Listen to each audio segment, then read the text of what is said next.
Film ini berjudul Phobia, film horor antologi asal Thailand yang dirilis pada tahun 2008. Film ini terdiri dari 4 segmen cerita yang masing-masing disutradarai oleh pembuat film berbeda.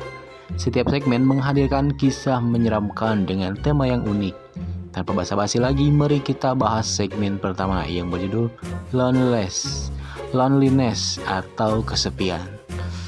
Sama seperti Jill Parker yang selalu kesepian nih. Tapi sebelum itu kita intro dulu biar lebih sinematik.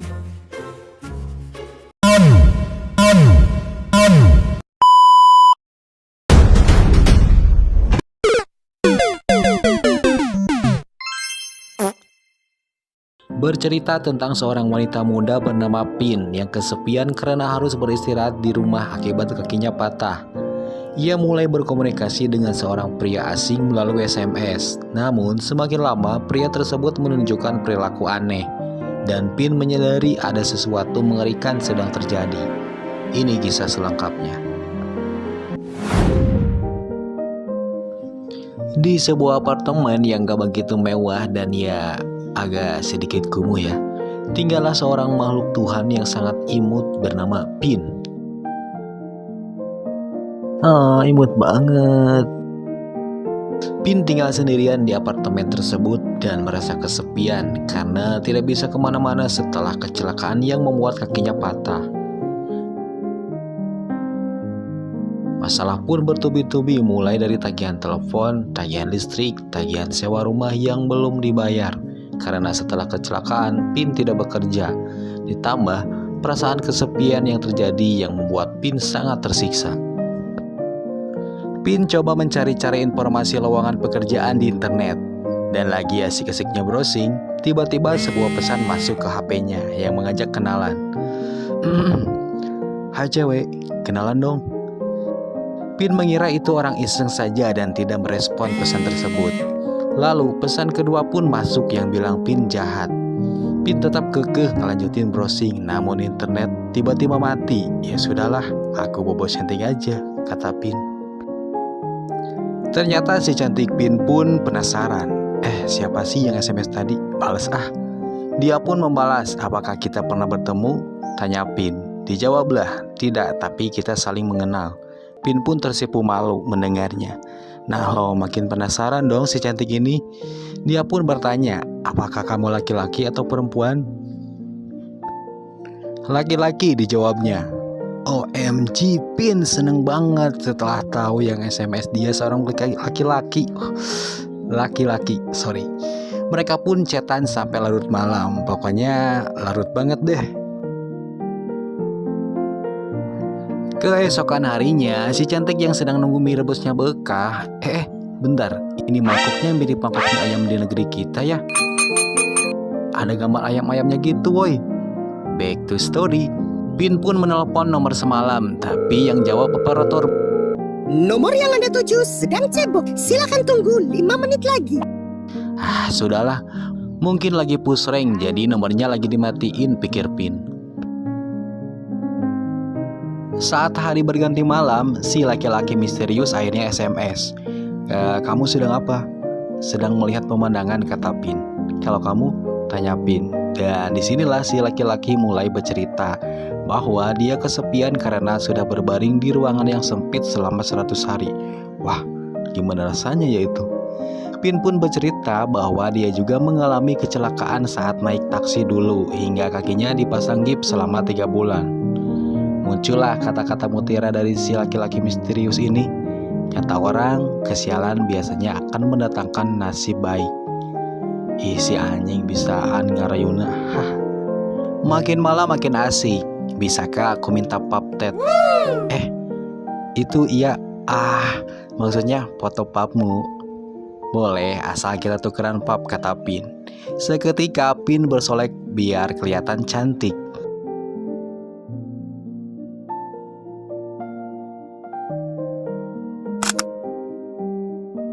Pin mengirim papnya dengan caption, maaf aku tidak secantik yang kau pikir. Lalu si misterius juga mengirim pap ke Pin dengan caption, aku mungkin tidak setampan yang kau harapkan. Dia malah ngirim balik pap yang dikirim Pin. Pin bilang dia curang. Lalu dia bilang, perhatikan fotonya, aku ada di sampingmu. Mana? Gak ada bang. Bentar. Ih, aku ada bayangan muka cowok. Ih.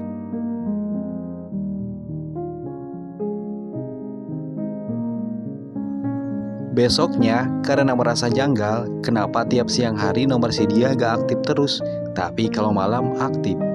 Akhirnya dia cek nomornya di internet, dan ternyata nomornya tidak terdaftar.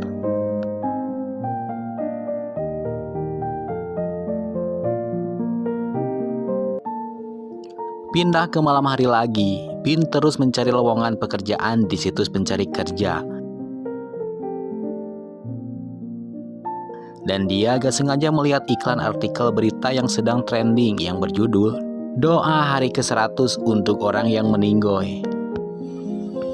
Karena penasaran, Pin membaca artikel tersebut. Di sana dikatakan ada orang bundir dan sebuah ponsel dimasukkan ke peti jenazah oleh keluarganya supaya dia tidak kesepian. Parno lah si Pin ini. Oh my god. Pin baru sadar si laki-laki misterius pernah bilang bahwa dia sendirian sudah 100 hari. Apa jangan-jangan? Tidak!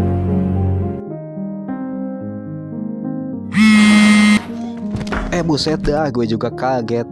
HP Pin terlempar ke bawah kasur. Pas Pin mau ambil penggaris buat ngehotel HP-nya, lah kok HP di depan mata ternyata. Ponsel berdering menandakan ada pesan yang masuk, yang isinya, apa yang kamu takutkan? Lalu Pin mematikan ponselnya. Tapi tiba-tiba, gantungan HP menyala menandakan ada pesan yang masuk. Dan benar saja, meskipun ponsel sudah Pin matikan, tapi pesan tetap saja masuk. Oh ya, gue jadi inget dulu HP pertama gue yaitu Samsung N500. Ditambah gantungan klip kayak gini, vibes-nya itu gue ngerasa paling keren dulu tuh. Oke lanjut, dengan rasa ketakutan, Pin mengambil HP-nya lalu membaca pesan bahwa si laki-laki misterius marah karena ponsel Pin dimatikan.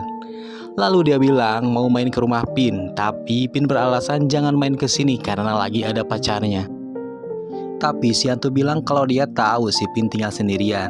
Wah, di sini kayaknya Pin sudah tahu kalau dia selama ini SMS-an sama hantu. Dan dia akan masuk ke rumahnya karena dia sedang ada di luar rumah Pin. Tiba-tiba seluruh lampu padam menandakan si hantu mulai berjalan masuk ke rumah Pin. Wah, poek. Pin ketakutan setengah mati. Kasihan banget kamu Pin. Dengan menyalakan layar ponselnya, Pin menerangi area sekitar kamarnya karena Pin penasaran sebenarnya siapa yang selama ini meneror dia. Dan si koplok hantu ini tiba-tiba muncul yang membuat Pin terlempar ke jendela lalu jatuh dari apartemennya.